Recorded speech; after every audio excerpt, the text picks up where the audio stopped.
Bonsoir à tous, j'espère que vous allez bien et que vous irez encore mieux après cette lecture. Aujourd'hui, nous nous plongeons dans la suite d'Ali Baba et les 40 voleurs. Donc figurez-vous qu'après l'adaptation au cinéma et en musique, j'ai découvert une référence plus qu'originale puisqu'il s'agit d'un manga. Donc ça s'appelle The Labyrinth of Magic, vous m'excuserez pour mon super accent anglais. Et ce manga reprend les personnages principaux, donc Ali Baba et son esclave. Donc fans de manga, n'hésitez pas à me donner votre avis à l'aide du hashtag VBN sur Facebook et sur Twitter. Nous reprenons tout de suite la suite des aventures d'Ali Baba. Installez-vous confortablement, je vous souhaite un très bon moment. Ali Baba, cependant, sortit avant le jour et alla au bain suivi de son esclave. Sans rien savoir de l'événement étonnant qui était arrivé chez lui pendant qu'il dormait, au sujet duquel Morgiane n'avait pas jugé à propos de l'éveiller. Avec d'autant plus de raison qu'elle n'avait pas de temps à perdre dans le temps du danger et qu'il était inutile de troubler son repos après qu'elle l'eût détourné. En revenant des bains et en rentrant chez lui, que le soleil était levé, Ali Baba fut si surpris de voir encore les vases d'huile dans leur place et que le marchand ne fut pas rendu au marché avec ses mulets, qu'il en demanda la raison à Morgiane, qui lui était venue ouvrir et avait laissé toutes choses dans l'état où il y voyait, pour lui en donner le spectacle et lui répliquer plus sensiblement ce qu'elle avait fait pour sa conservation. « Mon bon maître, dit Morgiane en répondant à Ali Baba, Dieu vous conserve, vous et toute votre maison. Vous apprendrez mieux ce que vous désirez savoir quand vous aurez vu ce que j'ai à vous faire voir.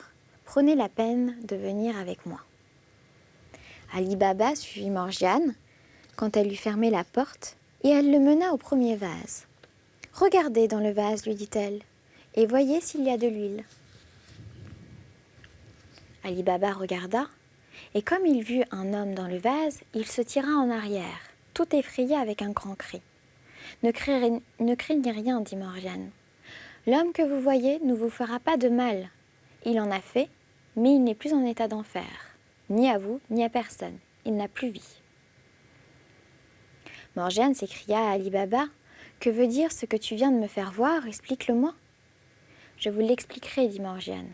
Mais modérez votre étonnement et n'éveillez pas la curiosité des voisins d'avoir connaissance d'une chose qu'il est très important que vous teniez cachée.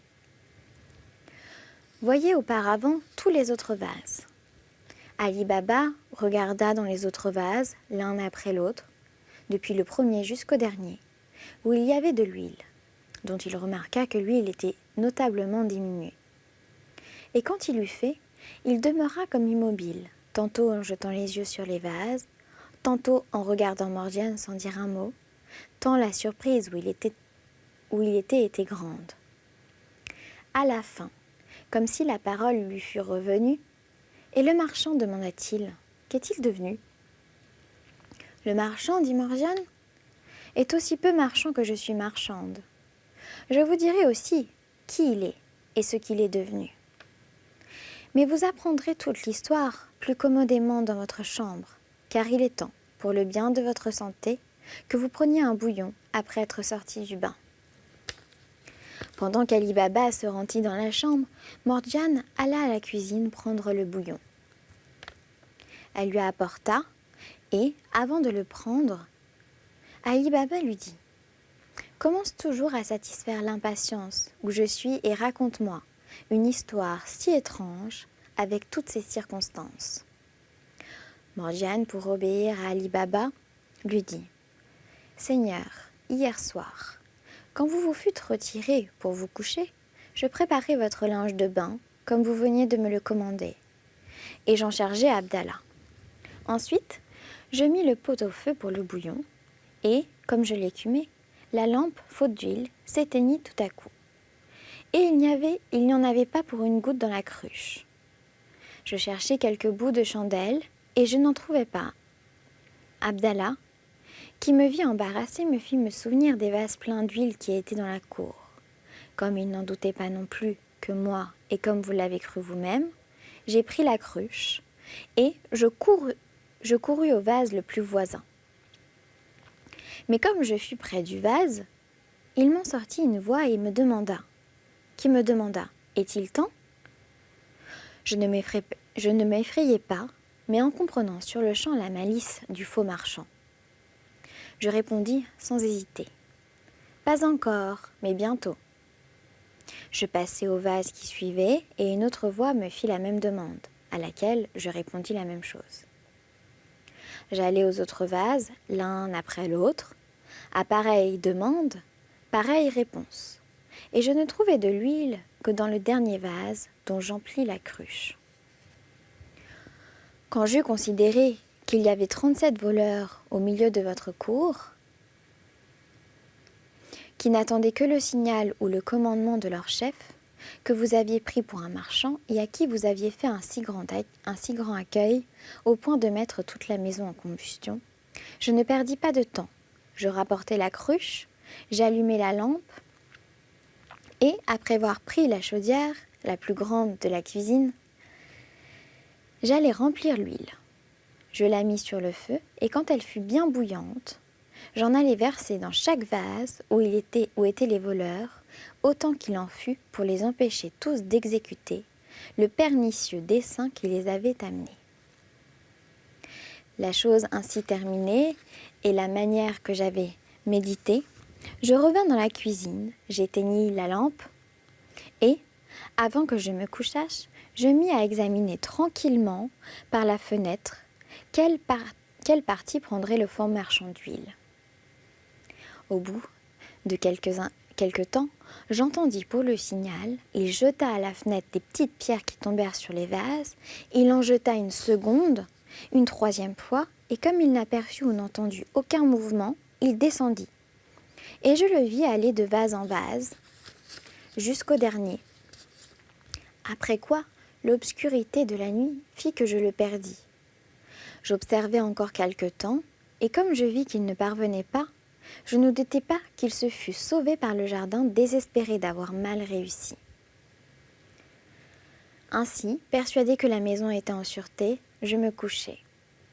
En achevant, Morgiane ajouta « Voilà quelle est l'histoire que vous m'avez demandée, et je suis convaincue que c'est la suite d'une observation que j'ai faite depuis 2 ou 3 jours, dont je n'avais pas cru devoir vous entretenir, qui est qu'une fois, en revenant de la ville de mon matin, j'aperçus que la porte de la rue était marquée de blanc et le jour d'après de rouge après la marque blanche, et chaque fois, sans savoir à quel dessein cela pouvait avoir été fait, j'avais marqué de même et au même endroit 2 ou 3 portes de nos voisins, au-dessus et au-dessous.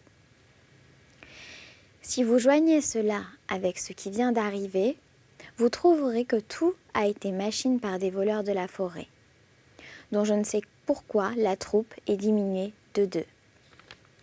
Quoi qu'il en soit, la voilà réduite à 3 au plus. Cela fait voir qu'ils avaient juré votre perte, et qu'il est bon que vous vous teniez sur vos gardes tant qu'il sera certain qu'il en restera quelqu'un au monde. Quant à moi, je n'oublierai rien pour veiller à votre conservation comme j'y suis obligée. Quand Morgiane eut achevé, Ali Baba, pénétré dans la grande obligation qu'il lui avait, lui dit « Je ne mourrai pas que je ne t'ai récompensé comme tu le mérites. Je te dois la vie, et pour commencer à t'en donner une marque de reconnaissance, je te donne la liberté dès à présent, en attendant que je m'y mette le comble de la manière que je me le propose. Je suis persuadée, avec toi et que les 40 voleurs m'ont dressé ces embûches. Dieu m'a délivrée par ton moyen. J'espère qu'il continuera à me préserver de leur méchanceté et qu'en achevant de la détourner de dessus de ma tête, il délivrera le monde de leur persécution et de leur engeance maudite. Ce que nous avons à faire, c'est d'enterrer incessamment les corps de cette peste du genre humain avec un si grand secret que personne ne puisse rien soupçonner de leur destinée. Et c'est à quoi je vais travailler avec Abdallah. Le jardin d'Ali Baba était d'une grande longueur, terminé par de grands arbres. Sans différer, il alla sous ces arbres, avec son esclave, creuser une fosse longue et large à proportion des corps qu'ils avaient à y enterrer. Le terrain était aisé à remuer, et ils ne mirent pas un long temps à l'achever. Ils tirèrent les corps hors des vases, et ils mirent à part les armes dont les voleurs s'étaient munis. Ils transportèrent ces corps au bout du jardin, et ils les arrangèrent dans la fosse. Et après les avoir couverts de la terre qu'ils en avaient tirée, ils dispersèrent ce qui en restait aux environs, de manière que le terrain parut égal comme auparavant. Ali Baba fit cacher soigneusement les vases à huile et les armes, et quant aux mulets, dont il n'avait pas besoin pour l'or, il les envoya au marché à différentes fois, où il les fit vendre par son esclave. Pendant qu'Ali Baba prenait toutes ces mesures pour ôter à la reconnaissance du public et par quels moyens il était devenu si riche en peu de temps, le capitaine des 40 voleurs était retourné à la forêt avec une mortification inconcevable. Et dans l'agitation, ou plutôt dans la confusion, où il était d'un succès si malheureux et si contraire à ce qu'il s'était promis, il était entré dans la grotte sans avoir pu s'arrêter à aucune résolution dans le chemin sur ce qu'il devait faire ou ne pas faire à Ali Baba. La solitude où il se trouva dans cette sombre demeure lui parut affreuse. « Braves gens, s'écria-t-il, compagnons de mes vieilles, de mes courses et de mes travaux, où êtes-vous? Que puis-je faire sans vous? Vous avais-je assemblé et choisi pour vous voir périr tous à la fois par une destinée si fatale et si indigne de votre courage? Je vous regretterais moins si vous étiez mort le sabre à la main en vaillant homme. Quand aurais-je fait une autre troupe de gens, de mains, comme vous? Et quand je le voudrais, pourrais-je l'entreprendre et ne pas exposer tant d'or, tant d'argent, tant de richesses à la proie de celui qui s'est déjà enrichi d'une partie? Je ne puis et je ne dois y songer qu'auparavant, je ne lui ai ôté la vie. Ce que je n'ai pu faire avec un grand secours si puissant, je le ferai moi seul. Et quand j'aurai pourvu de la sorte à ce que ce trésor ne soit plus exposé au village, je travaillerai à faire en sorte qu'il ne demeure ni sans successeur, ni sans maître qu'après moi, qu'il se conserve et qu'il s'augmente dans toute la postérité. Cette résolution prise, il ne fut pas embarrassé à chercher les moyens de l'exécuter. Et alors, plein d'espérance et l'esprit tranquille, il s'endormit et passa la nuit assez paisiblement. Le lendemain, le capitaine des voleurs, éveillé de grand matin, comme il se l'était proposé, prit un habit fort propre, conformément au dessein qu'il avait médité, et il vint à la ville, où il prit un logement dans un khan, et comme il s'attendait à ce qui s'était passé chez Ali Baba, pouvait avoir fait de l'éclat, il demanda au concierge, par manière d'entretien, s'il y avait quelque chose de nouveau dans la ville. Sur quoi la concierge parla de toute autre chose que ce qu'il lui importait de savoir. Il jugea de là que la raison pourquoi Ali Baba gardait un si grand secret venait de ce qu'il ne voulait pas que la connaissance qu'il avait du trésor et du moyen d'y entrer fût divulguée, et de ce qu'il n'ignorait pas que c'était pour ce sujet qu'on en voulait à sa vie. Cela l'anima davantage à ne rien négliger pour se défaire de lui par la même voie du secret. Le capitaine des voleurs se pourvut d'un cheval, dont il se servit pour transporter son logement plusieurs sortes de riches étoffes et de toiles fines, en faisant plusieurs voyages à la forêt, avec les précautions nécessaires pour cacher le lieu où il les allait prendre. Pour débiter ses marchandises, Quand il en eut amassé ce qu'il jugeait à propos, il chercha une boutique. Il en trouva une, et après avoir pris à louange du propriétaire, il la garnit. Et il s'y établit. La boutique qu'il trouva vis-à-vis de la sienne était celle qui avait appartenu à Cassim et qui était occupée par le fils d'Ali Baba il n'y avait pas longtemps. Le capitaine des voleurs, qui avait pris le nom de Kodja Hussein, comme nouveau venu, ne manqua pas faire civilité aux marchands des voisins, selon la coutume. Mais comme le fils d'Ali Baba était jeune, bien fait, qu'il ne manquait pas d'esprit et qu'il avait occasion plus souvent de lui parler et de s'entretenir avec lui qu'avec les autres, il eut bien fait amitié avec lui. Il s'attacha même à le cultiver.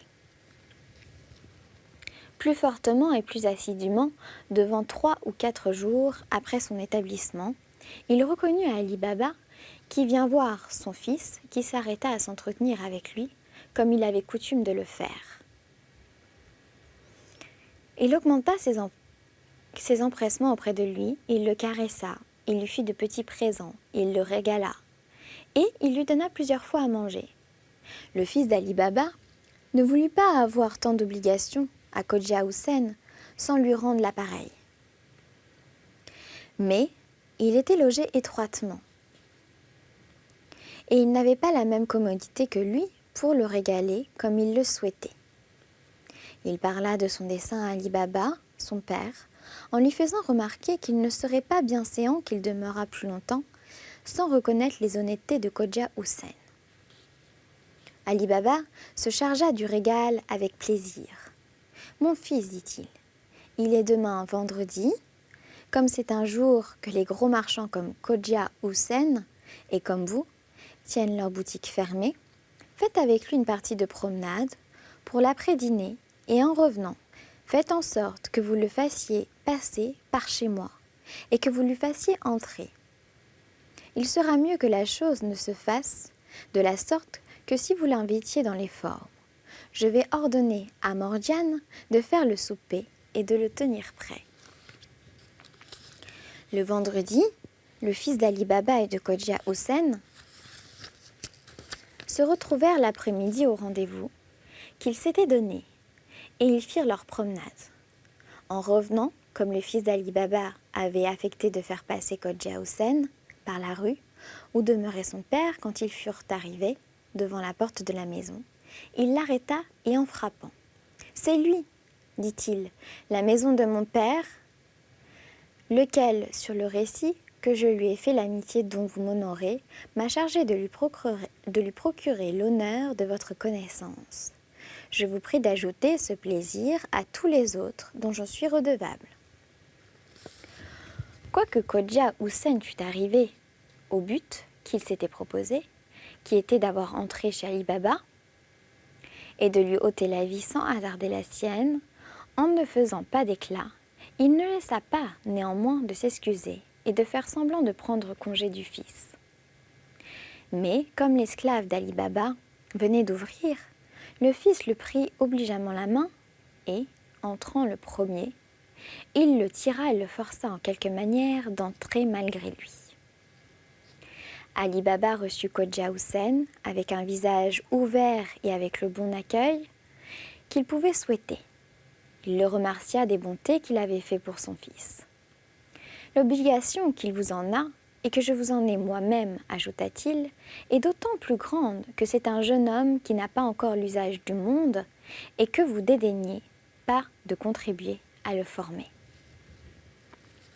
Et voilà, c'est ainsi que s'achève notre lecture. Mais retrouvez la suite de cette histoire dans la prochaine émission. Je vous dis à très vite.